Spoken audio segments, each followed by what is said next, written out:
दमिश्क सीरिया की पहले बात करेंगे। यहाँ पर दमिश्क में काफी कुछ हो रहा है। वहां पर विद्रोही जश्न मना रहे हैं। विमान से राष्ट्रपति बशर अल असद के सीरिया छोड़कर भागने की खबर है। दमिश्क के कई इलाकों से राष्ट्रपति असद की सेना भाग गई है। कपड़े बदलकर सिविल ड्रेस पहनकर भागते हुए सैनिक वहां पर नजर आए हैं। विद्रोहियों ने असद के बाकी सैनिकों को सरेंडर करने को कहा। सीरिया में हालात बेकाबू हो गए हैं और विद्रोहियों ने दक्षिण से ज्यादा हिस्सों समेत अब दमिश्क के बड़े इलाके पर कब्जा कर लिया है।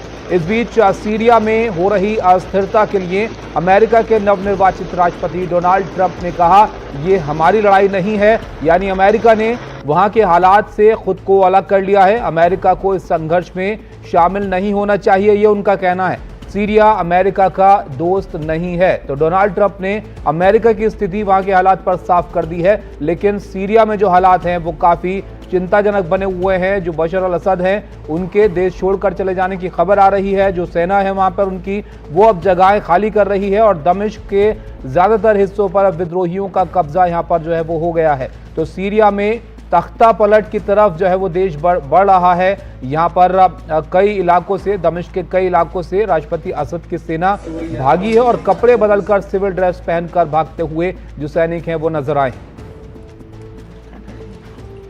तो ये तीन तस्वीरें आपको हम दिखा रहे हैं कि सीरिया में किस तरह के हालात जो है वो बने हुए हैं। एक तरफ विद्रोही क्योंकि लगातार वो अलग अलग इलाकों पर कब्जा करते जा रहे हैं तो उनकी तरफ से जश्न मनाया गया।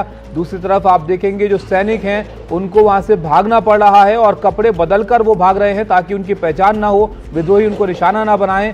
और यहाँ पर जो टीवी स्टेशन वहां पर है उसमें भी विद्रोही घुस गए हैं। यानी तख्ता पलट की तरफ सीरिया बढ़ रहा है और विद्रोहियों का कब्जा लगातार ज्यादातर जगहों पर वहां पर होता चला जा रहा है। बशर अल असद जो राष्ट्रपति हैं उनके देश छोड़ के भागने की खबर अब सीरिया से यहाँ पर आ रही है। तो बड़ा अपडेट सीरिया से, जहां पर ये जो विद्रोही हैं जो बशर अल असद की खिलाफत वहां पर करते हैं वो अब ज्यादातर जगहों पर कब्जा करते हुए यहाँ पर चले जा रहे हैं। उमा शंकर सिंह हमारे साथ जुड़ रहे हैं, हमारे सहयोगी। उमा, बशर अल असद के देश छोड़ के जाने की खबर यहाँ पर आ रही है। विद्रोही जगह जगह पर जश्न मनाते हुए दिख रहे हैं, तो माना जाए तख्ता पलट सीरिया में हो गया है।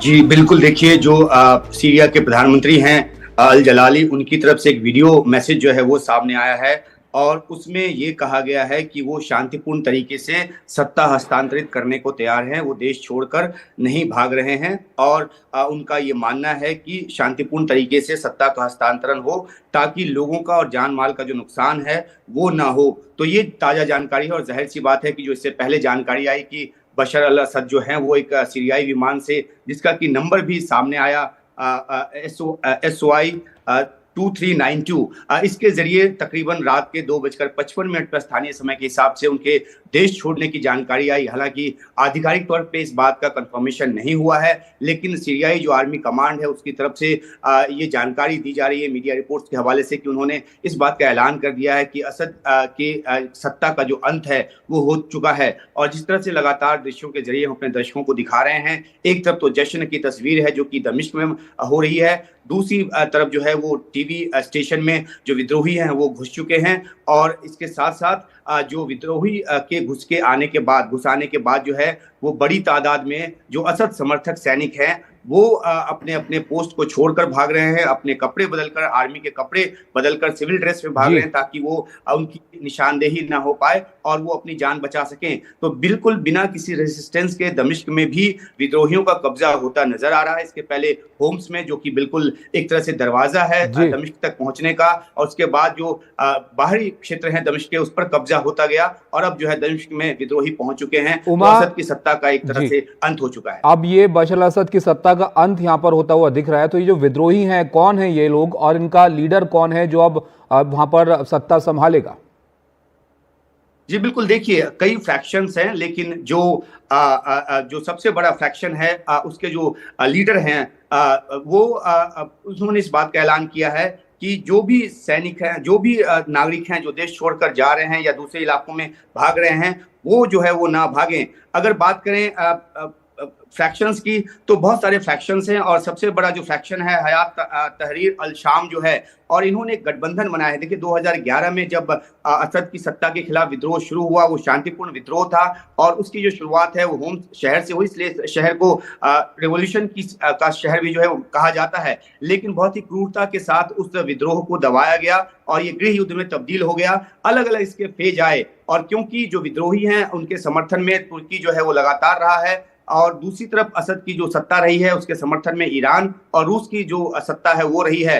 तो इस बीच 2020 में तुर्की और ईरान और रूस के बीच एक सहमति बनी और उसके बाद से है जो भी जिस इलाके में जो जमे थे, जहां विद्रोही जमे थे, वो वहां पे एक तरह से फ्रीज जो इलाका है फ्रीज हो गया और जहां पर असद की सेना थी वो वहां पे रूल कर रहे थे। लेकिन पिछले 2 हफ्तों के घटनाक्रम में जो विद्रोही अलग अलग गुट जो है उन्होंने एकजुट होकर इस तरह से अपनी लड़ाई को आगे बढ़ाया है। और जहां तक बात है जो मुख्य विद्रोही गुट है उसका जो संबंध है अलकायदा से बताया गया और अलकायदा का ही ऑफशूट जो है वो माना जाता था, लेकिन हाल के समय में उसने अपनी छवि बदलने की कोशिश की है और एक ज्यादा मॉडरेट तरीके से वो अपने आप को पेश कर रहा है, जहां पर वो शांति की अपील कर रहा है, लोगों को घर छोड़ के ना भागने की अपील कर रहा है। क्योंकि 2014 से 2017 तक जिस तरह से वहां पर मारकाट मची थी वो दोहराया ना जाए, तो इस तरह की कोशिश भी वहां पे की जा रही है। लेकिन देखना है कि अब जबकि अमेरिका ने अपना हाथ इससे पूरी तरह से खींच लिया है, कल ही ट्रुथ सोशल पर और फिर ट्विटर पे जो चुने गए राष्ट्रपति हैं ट्रंप, उन्होंने कहा कि ये अमेरिका की लड़ाई नहीं है और अमेरिका को इससे दूर रहना चाहिए। तो ऐसे में अब देखना है कि विद्रोही जिस तरह से आगे बढ़े हैं, सत्ता का कमान अपने हाथ में लेने की कोशिश में है, तो जो दुनिया की प्रतिक्रिया क्या होती है और किस तरीके से असद जो है उसको किस देश में उनको पनाह मिलती है। उनकी भागे जाने की जो बात है उसमें तेहरान से लेकर अबू धाबी तक उनके पहुंचने की जानकारी जो है दी जा रही है, लेकिन आधिकारिक तौर पे पुष्टि नहीं हुई है। तो बहुत संक्षिप्त में एक बात और आप बता दीजिए, यहाँ पर सत्ता पे थे बशर अल असद कहां पर जा रहे हैं, इसको लेकर कोई जानकारी मिल पा रही है? और ये जो विद्रोही हैं किसी का समर्थन भी इनको प्राप्त है? क्योंकि अफगानिस्तान में सत्ता परिवर्तन हमने देखा, उनको अभी तक स्वीकार्यता नहीं है वहां की सरकार को, तो इनको कोई समर्थन है? जी बिल्कुल, देखिए जैसा कि हम अपने दर्शकों को लगातार बता रहे हैं कि जो विद्रोही गुट है उसको तुर्की का हमेशा से समर्थन मिलता रहा है और अभी भी तुर्की और रूस और ईरान के बीच एक तनातनी का माहौल जो है बना है और इसीलिए एक ऐसे समझौते तक पहुंचने की कोशिश की जा रही है ताकि जान माल का नुकसान ना हो। और सबसे बड़ी समस्या जो है विस्थापितों की होगी। तकरीबन 1 करोड़ 20 लाख के आसपास जो लोग हैं वो विस्थापित हैं, उसमें से 50 लाख के आसपास जो लोग हैं वो अलग अलग देशों में शरण लेने को जा रहे हैं या जा चुके हैं। तो ऐसे में जो वहां पे मानवीय त्रासदी की स्थिति है वो पैदा होगी और इसी वजह से एक तो वहां पे लड़ाई चल रही है और दूसरी तरफ कूटनीतिक तरीके से मसले का हल निकालने की कोशिश चल रही है। और इसी बीच में जो सीरिया के प्रधानमंत्री, उनका बयान अहमियत रखता है कि वो शांतिपूर्ण तरीके से सत्ता हस्तांतरित करने को तैयार। बिल्कुल, तो यहाँ पर देखना होगा कि शांतिपूर्ण तरीके से सत्ता हस्तांतरण होता है या फिर कोई विद्रोह और यहाँ पर दिखता है। लेकिन अभी बड़ी खबर है कि बशर अल असद जो है वो देश छोड़कर वहां से चले गए हैं।